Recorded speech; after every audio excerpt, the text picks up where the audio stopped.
যারা বিয়ে করে নাই তারা মনে করতেছিস কখন জানি বিয়ে কইরাম। আব্বা তো আমার দুঃখ বুঝে না কখন যে বিয়ে করাইবো। আর যারা বিয়ে করছে তারা কয় কিতার লাগা বিয়ে করলাম, কিতার লাগা বিয়ে করলাম। অনেক ছেলে এখানে আছে মা বাবার সাথে করতেছে, আম্মা আব্বা জায়গা বেচে হইলে আমারে বিদেশ পাঠাও।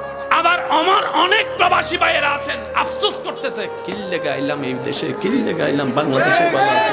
দেশিওয়ালারাও সুখে নাই, প্রবাসীওয়ালারাও শান্তি নাই, ছাত্রও শান্তিতে নাই, শিক্ষকও শান্তিতে নাই, দাদাও শান্তিতে নাই, নাতিও শান্তিতে নাই, ভাইও শান্তিতে নাই, বোনও শান্তিতে নাই, জামাইয়ের অন্তরও শান্তি নাই, বউয়ের অন্তরও শান্তি নাই। সুন্দর করে বউটাকে সাজগুজ করাইয়া লক্ষ টাকা খরচ করা ছেলের বউটাকে শাশুড়ি যখন ঘরে আনছে 6 মাস পরে শাশুড়ির অন্তরও শান্তি নাই, বউয়ের অন্তরও শান্তি নাই। মা হওয়ার আগে আমার বোন চিন্তা করে পেটে বাচ্চাটা আসলে আমার চাইতে বড় সুখী আর কেউ হবে না। পেটে কনসিভ হওয়ার পর থেকে বমি বমি ভাব আসলে আর কোনো শান্তি লাগে না, বসতে না পারলে আর কোনো শান্তি লাগে না, মাথা চক্কর দিলে আর কোনো শান্তি লাগে না, সিজার করতে হলে আর কোনো শান্তি নাই। ডাইনে শান্তি নাই, বামে শান্তি নাই, সামনে শান্তি নাই, পিছনে শান্তি নাই, টাকাওয়ালার শান্তি নাই, টাকা ছাড়া শান্তি নাই। শান্তি আছে তো আছে কোথায়? শান্তি আছে তো আছে কোথায়? এবার আমরা যখন জিজ্ঞেস করলাম ডাক্তার মহোদয় আমাকে একটু শান্তির প্রেসক্রিপশন দেন, ডাক্তার মহোদয় বলে সকালবেলা ঘর থেকে বের হওয়ার আগে আমার ডার্লিং এর সাথে আমার ঝগড়া হয়েছে।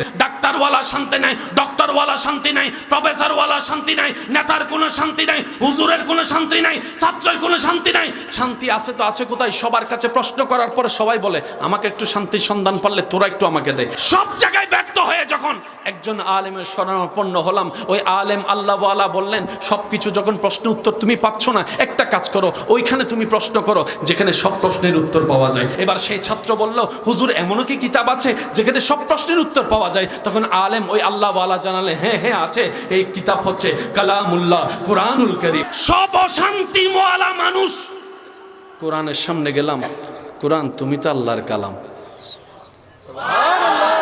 যে আল্লাহ আমাদেরকে বানাইছে তিনিই জানে আমাদেরকে কিভাবে কন্ট্রোল করা যায়।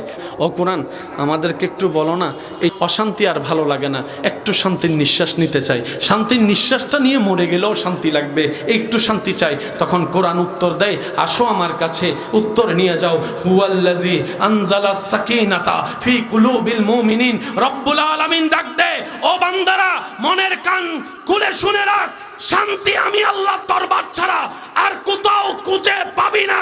আর আমি আল্লাহ শান্তি যারে তারে দিই না, যারা মুমিন হবে তাদেরকে শান্তি দান করি।